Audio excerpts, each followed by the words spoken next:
Hello, welcome to the first part of the second module, which is Rutherford Bohr model of atom. In our earlier cases, we have discussed about the nature of light, whether light is having a particle nature or wave nature, and it was understood that light has a dual nature.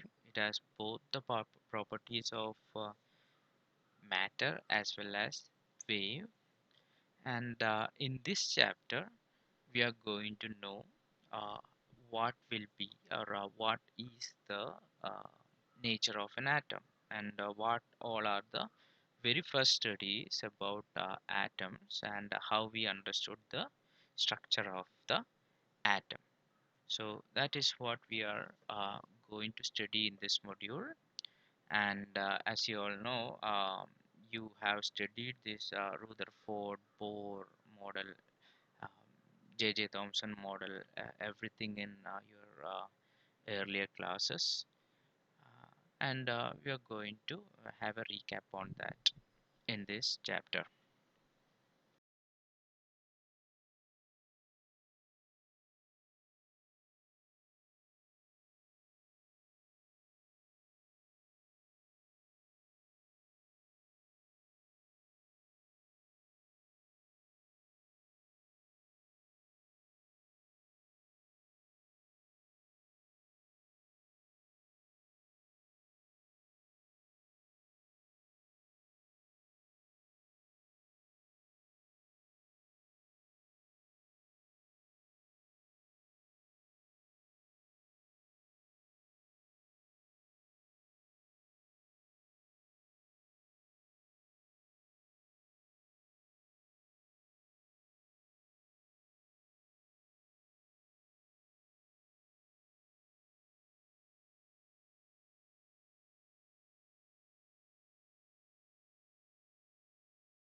So the question is, what is an atom, or what is the structure of an atom? So it you have this idea around thousands of years back.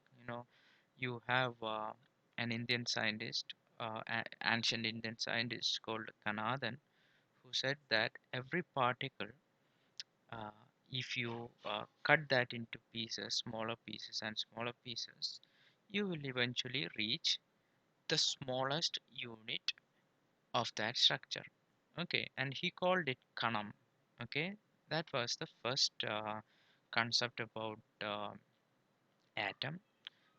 ഏതൊരു മെറ്റീരിയലിനെയും നിങ്ങൾ ഒരുപാട് പ്രാവശ്യം cut ചെയ്ത് അവസാനം എത്തുന്ന indestructible ആയിട്ടുള്ള ആ പീസിനെ നമുക്ക് കണം എന്ന് വിളിക്കാം. So that was the first idea. The idea was atom cannot be um, you know um, cut further, or it cannot be divided further. That was the idea before. Okay, and that is a pretty obvious idea too, because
the first and the foremost question is, what is an atom? Okay, so thousands of years back, there were scientists um, who were thinking of it, and you have a very famous ancient Indian scientist called Kanathan. Kanathan, okay. Kanathan's theory എന്താണെന്ന് വെച്ചിട്ടുണ്ടെങ്കിൽ he considered that you have a material, you make that into pieces, okay. Eventually, you will reach a fundamental piece of that object, right? And he called it as Kanam, okay. This cannot be further divided. That was the first idea about atom, okay, which is a pretty obvious idea, right? If you cut something into more pieces, the last pieces, which is indestructible, which cannot be divided, is the basic fundamental unit of that material, right? That is called a kanam. That was the first idea, and this was around thousands of years back, or at least few decades back, right? Almost 1,000 years back. And the modern idea of an atom came in eh, in the 18th century. Where scientists have discovered many sophisticated instruments like vacuum tubes.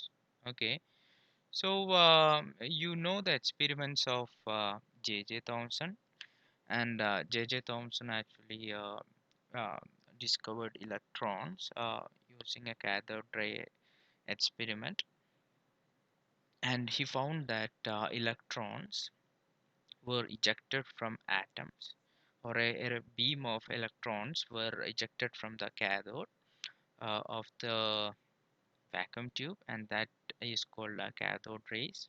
Okay, and he eventually found that from an atom you can have electrons. Okay, so electrons coming out of this atom means atom as a specific structure inside.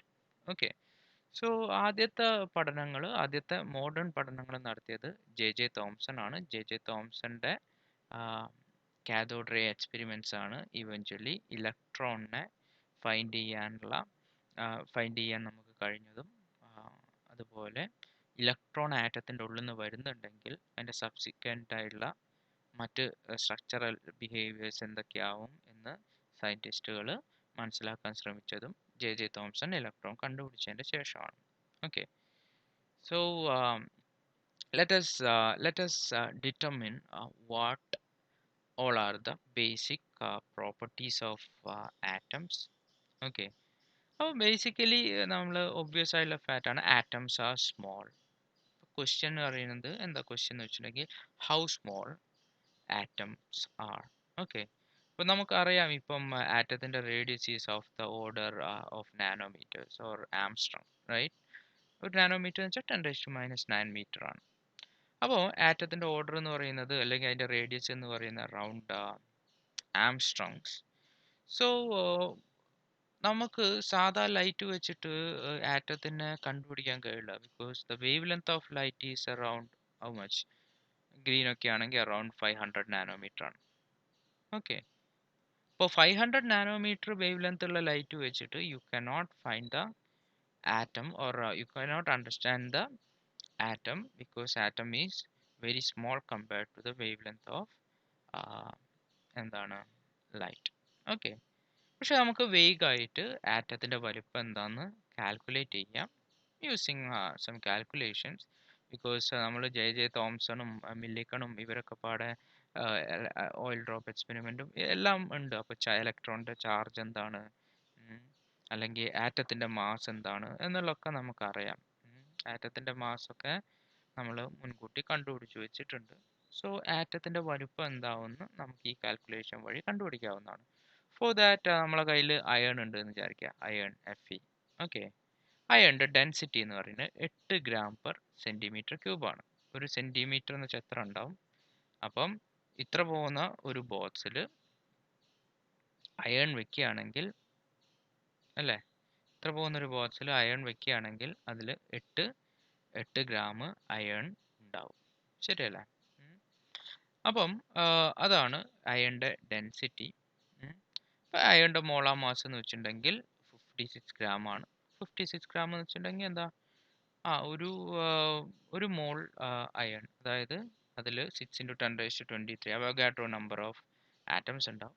അതിൻ്റെ mass എന്ന് പറയുന്നത് 56 gram ആണ്. Avogadro number നിങ്ങൾക്ക് അറിയാലോ, 6 × 10⁻23. Okay. അങ്ങനെയാണെങ്കിൽ നോക്കൂ, 56 gram ആണ് ഒരു മോളിലുള്ളത്. ശരിയല്ലേ? അങ്ങനെയാണെങ്കിൽ 7 സെൻറ്റിമീറ്റർ ക്യൂബിൽ 6 × 10⁻23 ആറ്റംസ് ഉണ്ടാവും. മനസ്സിലാവുന്നുണ്ടോ? അതായത് 56 ഗ്രാമിൽ 6 × 10⁻23 ആറ്റംസ് ഉണ്ട്. ഓക്കെ. സോ ഇവിടെ 8 ഗ്രാം ആണ് ഒരു സെൻറ്റിമീറ്റർ ക്യൂബിൽ. സ്വാഭാവികമായും 56 ഗ്രാമിന് എത്ര സെൻറ്റിമീറ്റർ ക്യൂബ് വേണം? 8 × 7 = 56. സോ 7 സെൻറ്റിമീറ്റർ ക്യൂബിൽ എത്ര അയൺ ഉണ്ടാവും? 56 ഗ്രാം അയൺ ഉണ്ടാവും. 56 ഗ്രാം അയണ് 7 സെൻറ്റിമീറ്റർ ക്യൂബിൽ നമുക്ക് വെക്കാവുന്നതാണ്. അതായത് ഇതുപോലത്തെ 7 ബോക്സ് നമ്മൾ വെക്കുകയാണെങ്കിൽ നമുക്ക് എന്ത് കിട്ടും? ഒരു മോള് അയൺ കിട്ടും. ശരിയല്ലേ? സ്വാഭാവികമായും 1 2 3 4 5 6 7 ഇപ്പോൾ ഇത്ര പോകുന്ന ഈ പെട്ടികളുണ്ടെങ്കിൽ നമുക്ക് 7 പെട്ടികളുണ്ടെങ്കിൽ, സോ 7 സെൻറ്റിമീറ്റർ ക്യൂബ് ഉണ്ടെങ്കിൽ നമുക്ക് ഒരു മോള് അയൺ ഉണ്ടാക്കാം. ശരിയല്ലേ? അപ്പോൾ 7 സെൻറ്റിമീറ്റർ ക്യൂബിൽ 6 × 10⁻23 ആറ്റംസ് ഉണ്ടാവും. ശരിയല്ലേ? അപ്പോൾ നമ്മൾ ഒരു ആറ്റത്തിന് എത്ര സൈസ്, എത്ര സ്പേസ് വേണം? 7 സെൻറ്റിമീറ്റർ ക്യൂബിൽ ഇത്ര എണ്ണം ഉണ്ട്. ഒന്നിന് 7/6 × 10⁻23. ശരിയല്ലേ? 7ഉം 6ഉം ഡിവൈഡ് ചെയ്താൽ അറൗണ്ട് 1 ആണ് കിട്ടുക. അതായത് 10⁻23 സെൻറ്റിമീറ്റർ ക്യൂബാണ് ഒരു ആറ്റത്തിൻ്റെ വോളിയം. ശരിയല്ലേ? അപ്പോൾ അതിൻ്റെ റേഡിയസ് എന്താവും? റേഡിയസ് ഈസ് പ്രൊപ്പോർഷണൽ ടു, അല്ലെങ്കിൽ volume is proportional to r³. ശരിയല്ലേ? അപ്പം r is proportional to volume raise to 1/3. അപ്പോൾ 10⁻23 എന്ന് പറയുന്നത് 0.2 ആംസ്ട്രോങ്. ശരിയല്ലേ? അപ്പോൾ ആറ്റത്തിൻ്റെ സൈസ് എങ്ങനെയാണെന്ന് ക്രൂഡായിട്ട് നമുക്ക് ഈ കാൽക്കുലേഷൻ വഴി കണ്ടെത്താവുന്നതാണ്. അതല്ലാതെ സാധാ ലൈറ്റ് വെച്ചിട്ട് നമുക്ക് കണ്ടുപിടിക്കാൻ കഴിയില്ല, കാരണം ലൈറ്റിൻ്റെ വേവ് ലെങ്ത് വളരെ കൂടുതലാണ്. Next important property is atoms are stable. അല്ലേ? നമ്മൾ കാണുന്ന ഓരോ മെറ്റീരിയലും സ്റ്റേബിൾ ആണ്. സോ അതിൻ്റെ fundamental units has to be stable. അല്ലേ? അഥവാ അൺസ്റ്റേബിൾ ആണെങ്കിൽ നമ്മൾ ജീവിക്കുന്ന എല്ലാം അൺസ്റ്റേബിൾ ആവും, which is not like that. So atoms are stable. അപ്പോൾ അതിൻ്റെ ഉള്ളിൽ എന്തൊക്കെ ഫോഴ്സസുകൾ ഉണ്ടെങ്കിലും അവ ഇക്വിലിബ്രിയത്തിലാവും. അത് നമുക്ക് ഡിഡ്യൂസ് അല്ലെങ്കിൽ നമുക്ക് ഒബ്സർവ് ചെയ്യാൻ പറ്റുന്നതാണ്. ശരിയല്ലേ? അടുത്തത് ആറ്റംസ് ആർ ഇലക്ട്രിക്കലി ന്യൂട്രൽ. ശരിയല്ലേ? ഈവൺ ദോ ആറ്റത്തിൻ്റെ ഉള്ളിൽ ഇലക്ട്രോൺ ഉണ്ട്, നമുക്കറിയാം, ഇപ്പം പ്രോട്ടോൺ ഉണ്ട്. ഓക്കെ. എനിവേ, ഇവയൊക്കെ ഉണ്ടെങ്കിൽ തന്നെയും ഇവയൊക്കെ എക്സാക്ട്ലി ക്യാൻസൽ ചെയ്ത് പോയി ആറ്റംസ് എന്താണ്, ന്യൂട്രൽ ആണ് എന്ന് വേണം നമുക്ക് മനസ്സിലാക്കാൻ. നമ്മൾ റൂദർഫോർഡ് മോഡലൊക്കെ പ്രകാരം മനസ്സിലാക്കി വെക്കുന്ന മോഡൽ എന്ന് വെച്ചാൽ, nucleus will be at the centre. In the nucleus there will be protons and neutrons, and electrons will be revolving around the nucleus. ഇതാണ് നമ്മൾ മനസ്സിലാക്കി വെക്കുന്ന റൂദർഫോർഡ് മോഡൽ പ്രകാരമുള്ള ആറ്റത്തിൻ്റെ മോഡൽ. ശരിയല്ലേ? Another important question creeps in, whether electrons are there in the nucleus. Okay, അതാ important ആയുള്ള question. Whether electrons in nucleus. Okay, നിങ്ങൾക്ക് എല്ലാവർക്കും അറിയാം electrons are not in the nucleus. But the real question is why? എന്തുകൊണ്ടാണ് electrons അവിടെ ഉണ്ടാവാൻ പാടില്ലാത്തത് എന്നുള്ളതാണ് ചോദ്യം. അപ്പോൾ അതിനൊരു ഉത്തരം തരുന്നത് അൺസർട്ടനിറ്റി പ്രിൻസിപ്പിൾ ആണ്. പഴയ സിലബസിൽ നിങ്ങളത് പഠിക്കുന്നുണ്ടായിരുന്നു. അപ്പോൾ പുതിയതിലും നിങ്ങൾ പഠിക്കേണ്ടതാണ്. Answer is uncertainty principle. Okay, അപ്പം വേഗം ഞാൻ പറയാം. നമുക്കറിയാം uncertainty principle says that delta H into delta P has to be അല്ലേ ഒരു ഒരു പ്രത്യേക കോൺസ്റ്റന്റ് ആവാം, അതിലോ അല്ലെങ്കിൽ ആ കോൺസ്റ്റന്റിലോ കൂടുതൽ അൺസർട്ടനിറ്റി ആവാം അല്ലേ. അപ്പം മിനിമം അൺസർട്ടനിറ്റിക്കുള്ള ഇക്വേഷൻ ആണ് അൺസർട്ടനിറ്റി ഇക്വേഷൻ പറയുന്നത് ഡെൽറ്റ എച്ച്, അതായത് പൊസിഷണൽ അൺസർട്ടനിറ്റിയും മൊമെന്റത്തിലുള്ള അൺസർട്ടനിറ്റിയും കൂടി മൾട്ടിപ്ലൈ ചെയ്താൽ അതിനൊരു കോൺസ്റ്റന്റ് വാല്യൂ കിട്ടും. ഓക്കെ, അതാണ് നമ്മളുടെ which should be equal to or greater than h cut by 2. ശരിയല്ലേ? അപ്പോൾ പറഞ്ഞു വന്നെന്താ വെച്ചിട്ടുണ്ടെങ്കിൽ if electrons were to occupy നമ്മളുടെ ന്യൂക്ലിയസിൻ്റെ ഉള്ളിൽ if electrons were to occupy, അപ്പം ഇലക്ട്രോണിൻ്റെ അൺസർട്ടനിറ്റി ഇൻ പൊസിഷൻ എന്ന് പറയുന്നത് ന്യൂക്ലിയസിൻ്റെ വലുപ്പമാവും, which is of the order 10⁻15. ശരിയല്ലേ? അങ്ങനെയാണെങ്കിൽ ഇലക്ട്രോണിന് ഒരു പെർട്ടിക്കുലർ മൊമെൻ്റ് ഉണ്ടാവണം. ശരിയല്ലേ? അപ്പം ബിക്കോസ് ഇവിടെ ഇത് കോൺസ്റ്റന്റ് ആണ്, so that means delta P should have certain value. അപ്പോൾ ആ ഡെൽറ്റ പിയിൽ നിന്നും നമ്മൾ ഇലക്ട്രോണിൻ്റെ എനർജി കണ്ടുപിടിച്ചാൽ will find that if electron has to be in the nucleus it must have energy of the order of 100 MeVs. Okay, 100 MeVs ഒക്കെ വേണം. പക്ഷെ നമ്മൾ ഇലക്ട്രോൺസിനെ പല സമയങ്ങളിലായിട്ട് പുറത്തു വരുന്നത് കാണുന്നുണ്ട്, ന്യൂക്ലിയസിൻ്റെ ഉള്ളിൽ നിന്നും അല്ലെങ്കിൽ ആറ്റത്തിൻ്റെ ഉള്ളിൽ നിന്നൊക്കെ അല്ലേ. പക്ഷെ ആ ഇലക്ട്രോൺസിനൊന്നും 100 MeV എനർജി ഇല്ല, അത് 1, 2, 3 MeV മാത്രമേ എനർജി ഉള്ളൂ. അപ്പോൾ ഇതിൻ്റെ ഉള്ളിൽ 100 MeV എനർജിയുള്ള ഇലക്ട്രോൺസ് ഇല്ല എന്ന് വേണം അനുമാനിക്കാൻ. അങ്ങനെ അനുമാനിച്ചിട്ടുണ്ടെങ്കിൽ ഇലക്ട്രോണിനെ ഇത്രയും ചെറിയ ന്യൂക്ലിയസിൻ്റെ ഉള്ളിൽ എൻക്ലോസ് ചെയ്യിക്കാൻ പറ്റില്ല. മനസ്സിലാവുന്നുണ്ടോ? അതുകൊണ്ട് തന്നെയാണ് നമ്മൾ അസ്യൂം ചെയ്തത് electrons can be in the nucleus. So we will be discussing about this in the later lessons. But just for the time's sake, you understand that electrons are not situated in the nucleus because of uncertainty principle. Okay. So even though electrons, protons, all of them have different charges, uh, they get arranged in such a way that the charge is cancelled, right?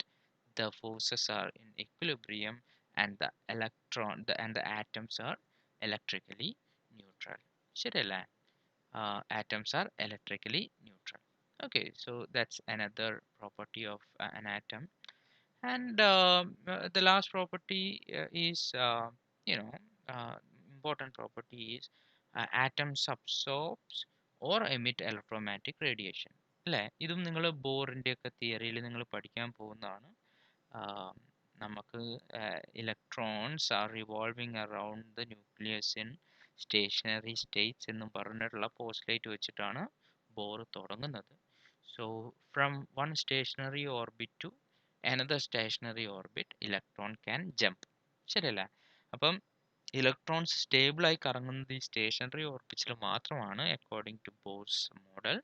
So when an electron jumps from one stationary orbit to another stationary orbit, energy is either emitted or absorbed in terms of photons. That is h nu എന്നുള്ളതിൻ്റെ എമൗണ്ടിൽ അല്ലേ, 1 h nu 2 h nu 3 h nu അല്ലേ, അങ്ങനെയുള്ള h nu എന്നുള്ള എമൗണ്ടിൽ ഒരു quantised ആയിട്ടുള്ള ഒരു എമൗണ്ടിൽ energy എന്ത് വരും, energy is either released or absorbed when electron jump from one stationary state to another stationary state. അതാണ് നാലാമത്തെ point. So Basic properties are atoms are small, they are stable, they are electrically neutral, and they absorb or emit electromagnetic radiation. Okay,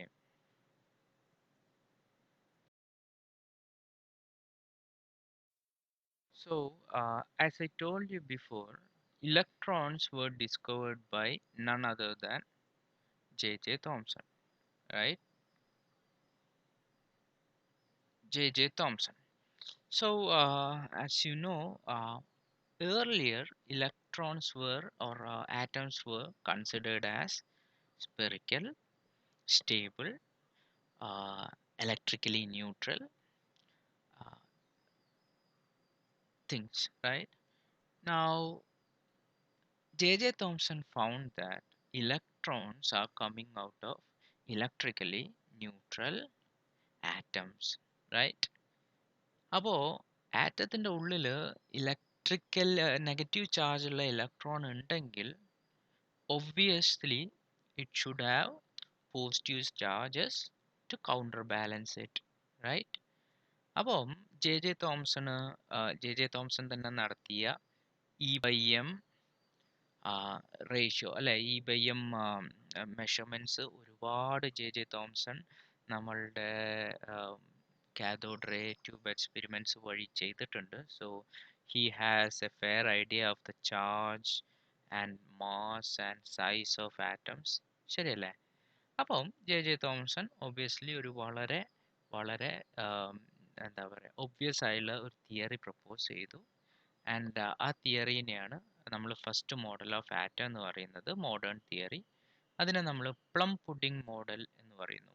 plum pudding plum pudding model. Okay, plum pudding model എന്ന് പറയുമ്പം ഇലക്ട്രോണിൻ്റെ ആറ്റത്തിൻ്റെ ഉള്ളിലുള്ള electrons plum പുഡിങ്ങിൽ ആ plums ഇരിക്കുന്ന പോലെ ഇരിക്കും, ശരിയല്ലേ? നിങ്ങൾ ഈ എലൈറ്റിൻ്റെ ഒക്കെ ആ കറുത്ത കേക്ക് കണ്ടിട്ടില്ലേ? നമുക്ക് അതുപോലെ വേണമെങ്കിൽ സങ്കല്പിക്കാവുന്നതാണ്. അതിൻ്റെ ഉള്ളിലുള്ള മുന്തിരിങ്ങകളാണ് ഇലക്ട്രോൺ എന്ന് വെച്ചിട്ടുണ്ടെങ്കിൽ ബാക്കിയുള്ള ചാർജ്, പോസിറ്റീവ് ചാർജ്, അതിനെ കൗണ്ടർ ബാലൻസ് ചെയ്യാനുള്ള പോസിറ്റീവ് ചാർജ് എന്ന് പറയുന്നത് ആ കേക്കിൻ്റെ ആ ബ്ലാക്ക് കളർ സാധനമാവും. അല്ലെങ്കിൽ നമുക്ക് ഏറ്റവും എളുപ്പത്തിൽ ഇതിനെ ഒരു ഇന്ത്യനൈസ്ഡ് വേർഷൻ എന്ന് പറയുമ്പോൾ നമുക്ക് വേണമെങ്കിൽ പറയാം water melon model. Water melon model. Okay, അപ്പോൾ വാട്ടർ മെലൺ മോഡൽ എന്താ പറയുന്നത്? നമ്മൾ വാട്ടർ മെലൺ പോലെയാണ് ആറ്റം എന്ന് വിചാരിക്കുക. വാട്ടർ മെലണിൻ്റെ കുരുകളാണ് ഇലക്ട്രോൺ എന്ന് വെച്ചാൽ അതിൻ്റെ ഫ്ലഷ് എങ്ങനെയാണോ ഓറിയൻറ്റ് ചെയ്തത് അതുപോലെയാണ് നമ്മളുടെ പോസിറ്റീവ് ചാർജ് ഓറിയൻറ്റ് ചെയ്തത്, ശരിയല്ലേ? എന്തുകൊണ്ടാണ് അത് അങ്ങനെ പറയാൻ കാരണം? കാരണം ആറ്റത്തിൻ്റെ സൈസ് നമുക്കറിയാം, ആറ്റത്തിൻ്റെ മാസ് നമുക്കറിയാം, ശരിയല്ലേ? ഇലക്ട്രോൺ നമ്മൾ കണ്ടുപിടിച്ചു. അപ്പോൾ ആറ്റത്തിൻ്റെ മാസ് ഇങ്ങനെ കംപ്ലീറ്റ് ആയിട്ടും നിറഞ്ഞു നിൽക്കുന്ന രീതിയിലാവണം അറേഞ്ച് ചെയ്തിട്ടുണ്ടാവുക. ആ മാസം മുഴുവൻ പോസിറ്റീവ് ചാർജ് ആവും എന്നുള്ളതാണ് നമ്മളുടെ ജെ തോംസന്റെ മോഡൽ. അപ്പം അതാണ് ഞാനിവിടെ വരച്ച് കാണിച്ചത്. സോ ഇതാണ് ആ ഫ്ലഷ് എന്ന് വെച്ചിട്ടുണ്ടെങ്കിൽ അതിൻ്റെ ഉള്ളിൽ ഇലക്ട്രോൺസ് ഇങ്ങനെ നിൽക്കും, അല്ലെ? വത്തക്കയിൽ കുരു നിൽക്കുന്ന പോലെ. അപ്പം നമ്മൾ ഇത്ര ഇലക്ട്രോൺസ് ഉണ്ട് വിചാരിക്കുക, ഇത്രയും വലിയ സ്പിയറിലാണ് അത് യൂണിഫോംലി ഡിസ്ട്രിബ്യൂട്ട് ചെയ്തിട്ടുണ്ടാവുക positive charge. And that makes the positive charged substance to be extremely എന്താണ് ലൈറ്റ് ആവും, അല്ലെ? എന്താ പറയുക, അത്ര തിക്കല്ലാതെ വളരെ ലൂസ്, വളരെ ലൈറ്റ് ആയിട്ടുള്ള മെറ്റീരിയൽ പോലെ. എന്ന് വെച്ചാൽ ആറ്റത്തിന് അത്രയൊന്നും കാഠിന്യം ഉണ്ടാവാൻ വഴിയില്ല എന്നുള്ള രീതിയിലാണ്. അതായത് വളരെ ഇപ്പം വത്തക്ക പോലെ തന്നെ, വത്തക്കയുടെ ഫ്ലഷ് പോലെ തന്നെയാണ് നമ്മളുടെ എന്ത് ഉണ്ടാവുക, നമ്മളുടെ പോസിറ്റീവ് ചാർജ്, ശരിയല്ലേ? അപ്പോൾ വത്തക്കയുടെ ഫ്ലഷ് വളരെ സോഫ്റ്റ് അല്ലേ? അതുപോലെ തന്നെയാണ് ഈ പോസിറ്റീവ് ചാർജും എന്നാണ് ഇയാൾ ഉദ്ദേശിച്ചത്. That's why it is called plum pudding model, ശരിയല്ലേ? അപ്പം atoms contain Z electrons in a uniform sphere of charge, അല്ലേ? അപ്പോൾ ഈ ഇലക്ട്രോണിൻ്റെ ചാർജ് എന്ന് പറയുന്നത്, ഇലക്ട്രോണിൻ്റെ എണ്ണം Z ആണെങ്കിൽ അവിടെ -Z ചാർജ് ഇലക്ട്രോൺ കാരണം ഉണ്ടാവും. അത് കോമ്പൻസേറ്റ് ചെയ്യാൻ ഈ ഫ്ലഷിന് പോസിറ്റീവ് സെഡ് ചാർജ് ഉണ്ടാവും. ശരിയല്ലേ? That was the first model of atom. That is, atoms contain z electron in a uniform sphere of positive charge. Uniform sphere of positive charge. Okay, അപ്പോൾ അതിനെയാണ് നമ്മൾ പ്ലം പുഡിംഗ് മോഡൽ എന്ന് പറയുന്നത്. അപ്പോൾ ഈ ഒരു മോഡലിനെ പറ്റി പഠിക്കാൻ ഒരുപാട് എക്സ്പെരിമെൻറ്റുകൾ പിന്നീട് നടന്നു. അപ്പോൾ ആ എക്സ്പെരിമെൻറ്റുകളുടെ റിസൾട്ട് പറയുന്നത് എന്താണെന്ന് വെച്ചിട്ടുണ്ടെങ്കിൽ J Thomson model was wrong. Okay, it is a wrong representation of an atom എന്നാണ് നമുക്ക് മനസ്സിലായത്. So, in order to understand what is the structure of the atom, the best experiment available is scattering experiment. Okay. അപ്പോൾ scattering എക്സ്പെരിമെൻറ്റിൽ എന്താ ചെയ്യുന്നത് എന്ന് വെച്ചാൽ വളരെ ഒരു ചാർജഡ് ആയുള്ള പാർട്ടിക്കിൾ വെച്ചിട്ട് നമ്മൾ ആറ്റത്തിനെ ബോംബാർഡ് ചെയ്യിപ്പിക്കും. എന്നിട്ട് അതിന്ന് സ്കാറ്റേർഡായി വരുന്ന പാർട്ടിക്കിൾസിനെ ഡിറ്റക്ട് ചെയ്യും. അതിൻ്റെ ആംഗിളും അതിൻ്റെ ഊർജവും ഒക്കെ നോക്കിയിട്ട് നമ്മൾ ഈ ആറ്റത്തിൻ്റെ ഉള്ളിൽ എന്താണ് എന്ന് നമ്മൾ കൃത്യമായി മനസ്സിലാക്കും. Such an experiment is called scattering experiment. അപ്പം ആറ്റംസ്, നമ്മളുടെ സബ് ആറ്റോമിക് പാർട്ടിക്കിൾസ് മുഴുവനും എന്താണെന്ന് നമുക്ക് മനസ്സിലാക്കി തന്നത് സ്കാറ്ററിംഗ് എക്സ്പെരിമെൻ്റ് ആണ്. Starting from Rutherford experiment to ഇപ്പം നടക്കുന്ന ലാർജ് ഹാഡ്രോൺ കൊളൈഡറിലെ എക്സ്പെരിമെൻ്റ് വരെ സ്കാറ്ററിംഗ് എക്സ്പെരിമെൻ്റ് ആണ്. So this is the most powerful experiment to understand the nature of the അല്ലെങ്കിൽ സ്ട്രക്ചർ ഓഫ് ദ ആറ്റം. ശരിയല്ലേ? സബ് ആറ്റോമിക് പാർട്ടിക്കിൾസിനെ നമുക്ക് എക്സ്പെരിമെൻ്റലി കണ്ടെത്തി തന്ന എല്ലാ എക്സ്പെരിമെൻറ്റുകളും സ്കാറ്ററിംഗ് എക്സ്പെരിമെൻറ്റുകളാണ്. Basically you are bombarding the target with certain particles and studying the after effect. Okay, പുറത്തു വരുന്ന പാർട്ടിക്കിൾസിൻ്റെ സ്പെക്ട്രം നോക്കിയിട്ട് അവിടെ എന്താണ് നടന്നത് എന്ന് നമ്മൾ ഊഹിക്കുകയാണ് ചെയ്യുന്നത്. ശരിയല്ല? In scattering experiments. ഓക്കെ.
അപ്പോൾ നമ്മൾ സ്കാറ്ററിംഗ് എക്സ്പെരിമെൻറ്റിലേക്ക് പോകുമ്പം കുറച്ച് ടേംസ് നിങ്ങൾ പഠിക്കണം.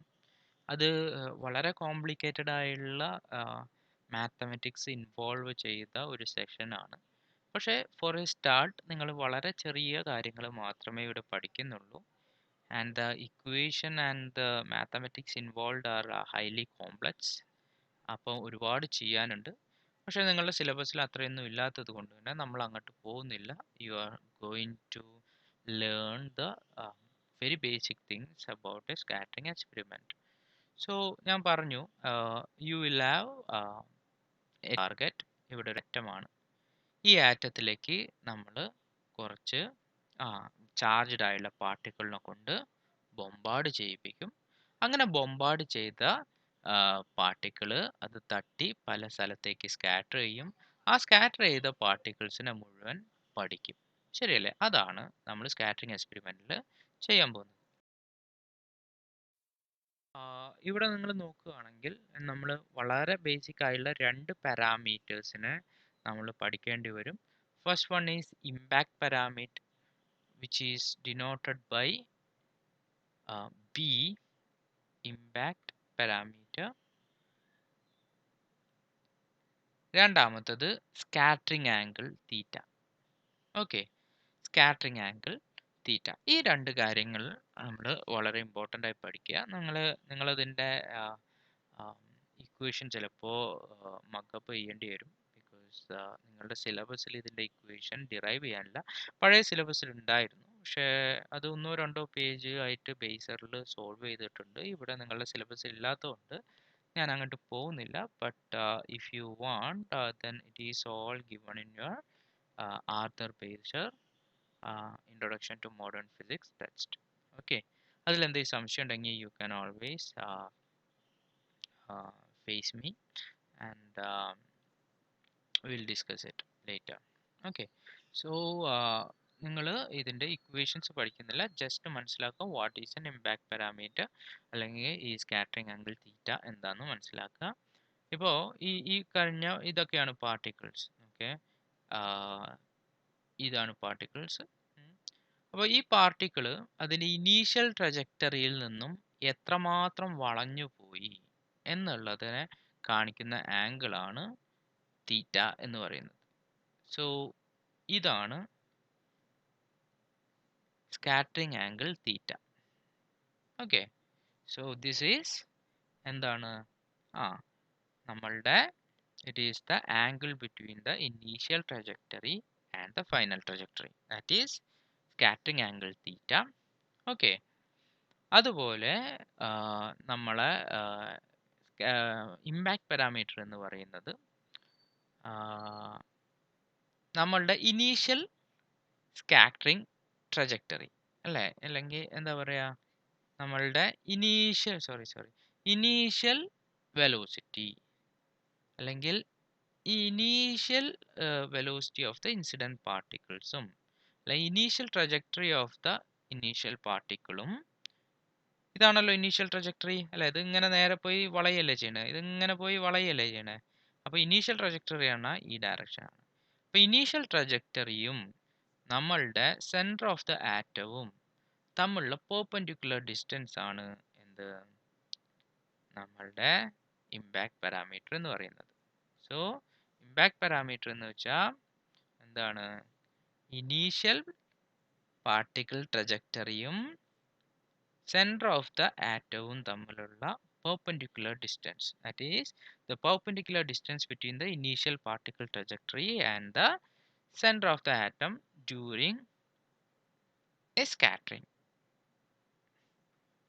experiment. ഇതാണ് എന്ത്, നമ്മളുടെ impact parameter. So impact parameter എന്ന് വെച്ചിട്ടുണ്ടെങ്കിൽ വന്നിടിക്കുന്ന പാർട്ടിക്കിളിൻ്റെ ഇനീഷ്യൽ ട്രജക്ടറിയും സെൻറ്റർ ഓഫ് ദ ആറ്റവും തമ്മിലുള്ള പെർപെൻഡിക്കുലർ ഡിസ്റ്റൻസും.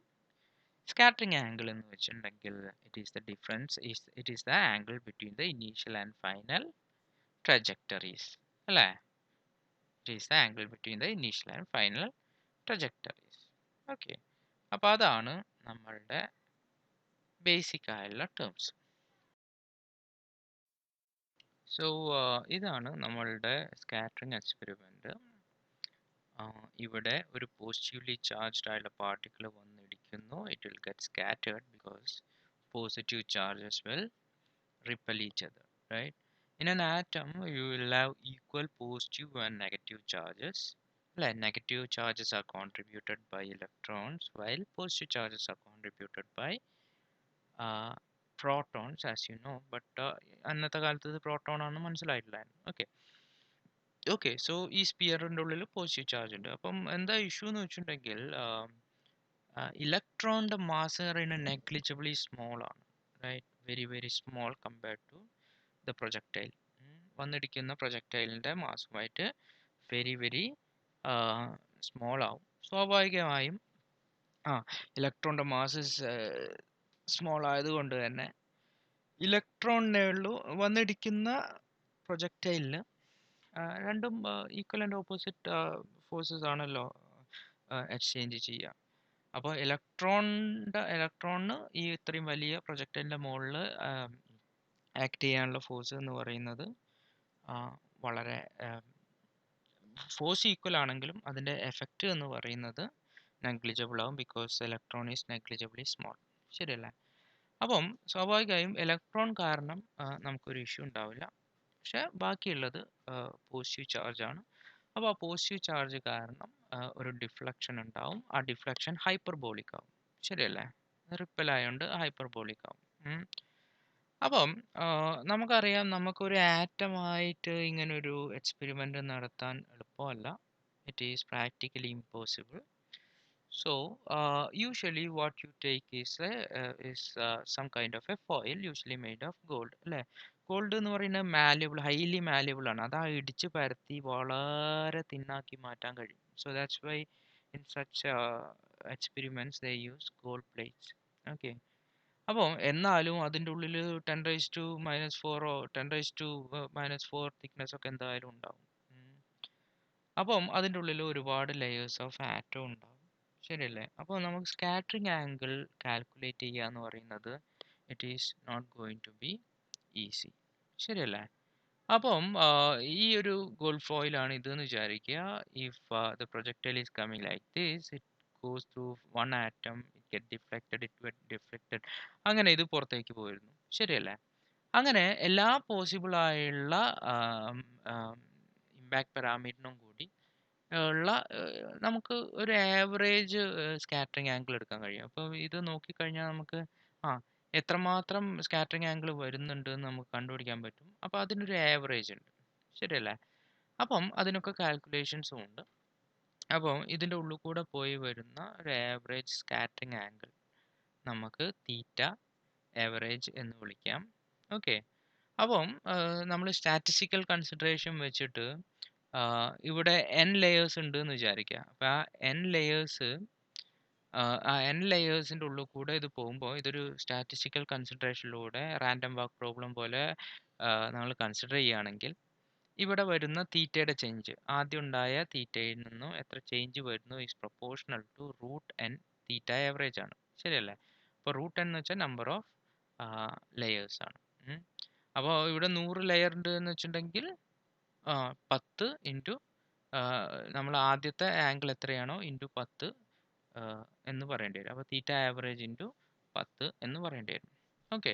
അപ്പോൾ ഈ തീറ്റ ആവറേജ് എന്ന് പറയുന്നത് നമ്മൾ കാൽക്കുലേഷൻ വഴി കണ്ടുപിടിക്കാവുന്നതാണ്, which I will deduce in the later part. So theta എന്ന് പറയുന്നത് proportional to √n theta average ആണ്. തീറ്റ ആവറേജ് എന്ന് വെച്ചിട്ടുണ്ടെങ്കിൽ എല്ലാ പോസിബിൾ ആയുള്ള ഇമ്പാക്ട് പാരാമീറ്ററിന് കറസ്പോണ്ടിങ് ആയുള്ള സ്കാറ്ററിംഗ് ആംഗിൾസിനെ എല്ലാം കൂടി ആവറേജ് ചെയ്താൽ നമുക്ക് കിട്ടുന്നതാണ് സ്കാറ്ററിംഗ് ആവറേജ് ആംഗിൾ. ശരിയല്ലേ? അപ്പോൾ ഈ കാൽക്കുലേഷൻസ് വഴി, this is the equation for theta average, ഈ കാൽക്കുലേഷൻ വഴി ആവറേജ് സ്കാറ്ററിംഗ് ആംഗിൾ 0.01 ഡിഗ്രി ഒക്കെയാണ് വരുന്നത് ഫ്രം ദിസ് ഇക്വേഷൻ. ശരിയല്ലേ? അപ്പം നമുക്കറിയാം ഗോൾഡ് ഫോയിലിന് ഒറ്റ ലെയർ അല്ല ഉള്ളത്, അറൗണ്ട് 10⁻⁴ ആറ്റംസ് തിക്കാണ് അല്ലേ? ഇവിടെ 10⁻⁴ ആറ്റംസ് ഉണ്ടാവും ഈ തിക്നെസ്സിൽ അല്ലേ? 1 2 3 4 അങ്ങനെ 10⁻⁴ എന്ന് വെച്ചാൽ 10000 ആറ്റെങ്കിലും ഉണ്ടാവും മിനിമം. അങ്ങനെയാവുമ്പം സ്കാറ്ററിംഗ് ആംഗിൾ എത്രയാവും? ആദ്യം 0.01 ഡിഗ്രി ആയിരുന്നു. അപ്പം 10000 എണ്ണം ഉണ്ടെന്ന് വെച്ചാൽ √1000 എന്ന് വെച്ചിട്ടുണ്ടെങ്കിൽ 100 ഇൻറ്റു 100 അടിച്ചിട്ടുണ്ടെങ്കിൽ scattering angle, average scattering angle will be 1 degree. അപ്പോൾ ഇതിന്ന് പുറത്ത് വരുന്ന ആംഗിൾ 1 ഡിഗ്രിയിൽ കൂടുതൽ കൂടാൻ പാടില്ല according to the calculation of Thomson. ശരിയല്ലേ? അപ്പോൾ നമ്മൾ എക്സ്പെരിമെൻ്റലി ഇത് ചെയ്തപ്പോൾ നമ്മൾ കണ്ടത് 90 ഡിഗ്രിക്ക് ശേഷവും 180 ഡിഗ്രിയിൽ വരെ കുറച്ച് സ്കാറ്ററിംഗ് ബാക്ക് ഉണ്ട്. അതായത് ഇങ്ങനെ പോയി സ്കാറ്ററിംഗ് ആംഗിള് ഈ ആംഗിള് 1 ഡിഗ്രി ഒക്കെ ആവാൻ പാടൂ. ശരിയല്ലേ?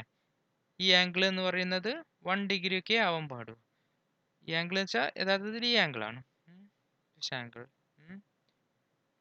ഈ ആംഗിൾ എന്ന് പറയുന്നത് ഏതാണ്ട് 1 ഡിഗ്രി ഒക്കെ വരാൻ പാടും. ഓക്കെ. അപ്പം പക്ഷെ അങ്ങനെയല്ല വന്നത്. നമ്മൾ എക്സ്പെരിമെന്റിൽ കണ്ടപ്പോൾ 90 ഡിഗ്രിയും 100 ഡിഗ്രിയും ഈവൻ 180 ഡിഗ്രി വരെയും വന്നു. 180 ഡിഗ്രി എന്ന് വെച്ചാൽ എന്താ?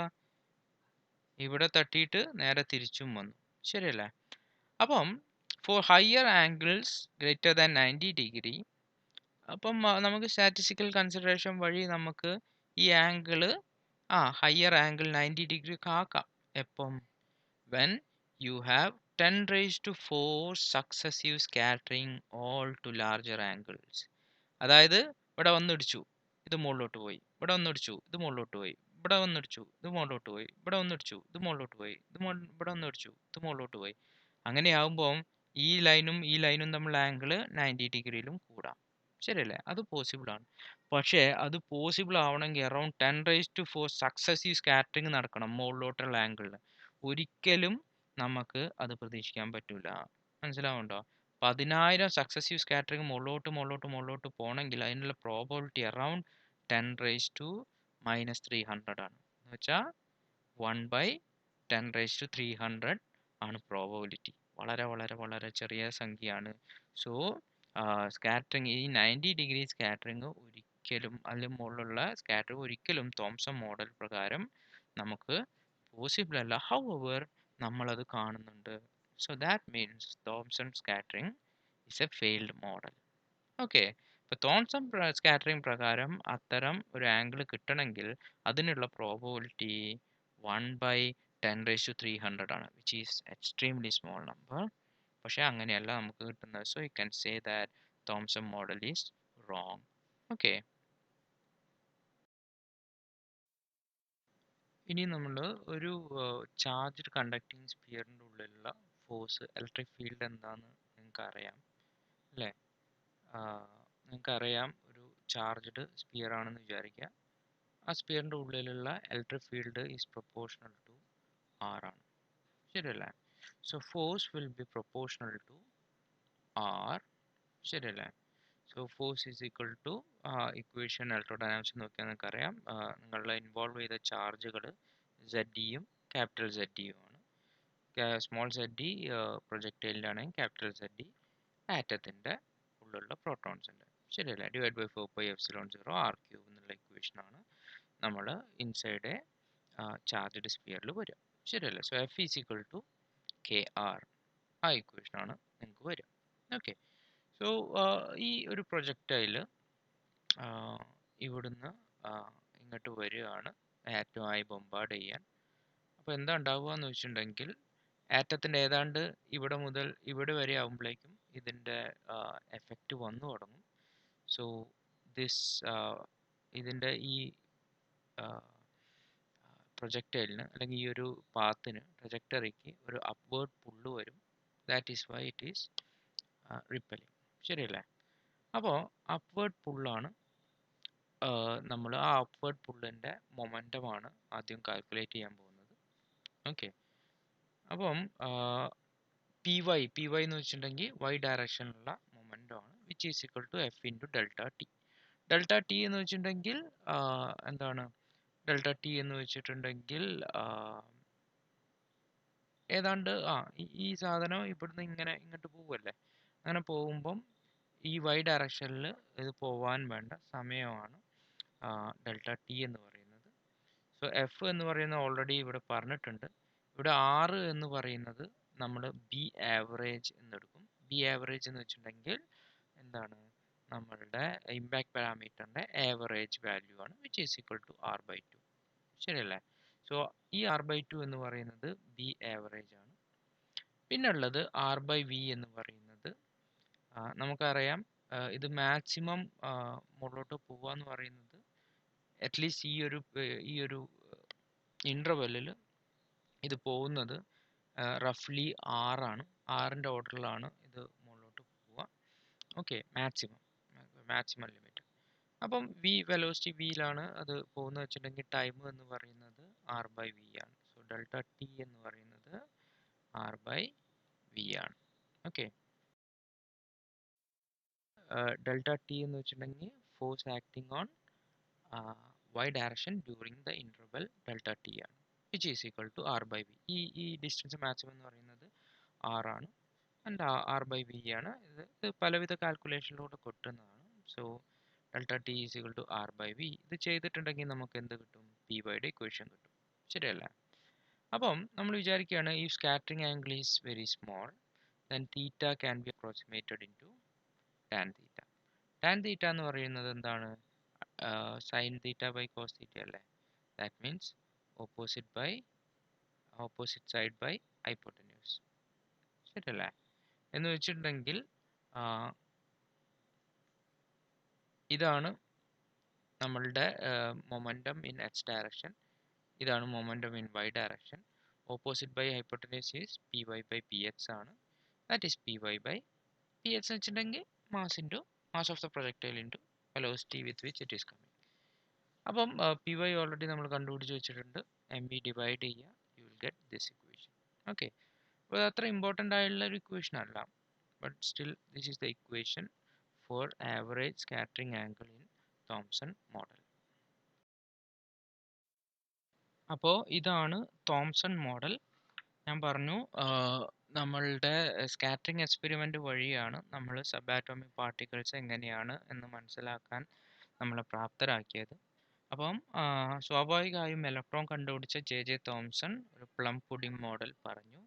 പ്ലം പുഡിംഗ് മോഡലിൽ ഇലക്ട്രോൺസ് ഒരു വത്തക്കയിൽ എങ്ങനെയാണോ കുരു നിൽക്കുന്നത് അതുപോലെയാണ് ആറ്റത്തിൻ്റെ ഉള്ളിൽ നിൽക്കുന്നത്. അതിൻ്റെ ഫ്ലഷ് എന്ന് പറയുന്നതാണ് എന്ത് നമ്മൾ positive charge. That makes flush very very soft അല്ലേ?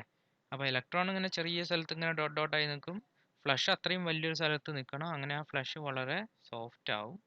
അപ്പം അതാണ് plum pudding model. Plum pudding model വഴി നമ്മൾ ആവറേജ് സ്കാറ്ററിംഗ് ആംഗിൾ നോക്കുകയാണെങ്കിൽ അത് even for A film of thickness 10⁻⁴ അല്ല 10⁻⁴ മീറ്റർ, ഒരു 10⁻⁴ ആറ്റം തിക്നെസ് ഉള്ള ഫിലിമിൽ പോലും ആംഗിൾ 1 ഡിഗ്രിയെ വരാൻ പാടും. പക്ഷെ ഇവിടെ കാണുന്നത് 90യും 180 ഒക്കെയാണ്. അപ്പം അങ്ങനെ വരണമെങ്കിൽ അതിനുള്ള പ്രോബബിലിറ്റി അറിയുന്നത് 1/10⁻³ ആണ്. ഏത് വഴി? നമ്മളുടെ തോംസൺ മോഡൽ വഴി. അതൊരിക്കലും നടക്കാൻ സാധ്യതയില്ല. അതുകൊണ്ട് തന്നെ ഇതൊരു തെറ്റായ മോഡലാണ് എന്നുള്ളതാണ് നമ്മളുടെ ഫൈനൽ ആയുള്ള കണക്കുകൂട്ടൽ. ഇനിയാണ് കുറെ കൂടി ബെറ്റർ ആയുള്ള മറ്റൊരു മോഡൽ വരുന്നത്. അത് റൂദർഫോർഡ് മോഡലാണ്. അത് നമുക്ക് അടുത്ത ക്ലാസ് പഠിക്കാം.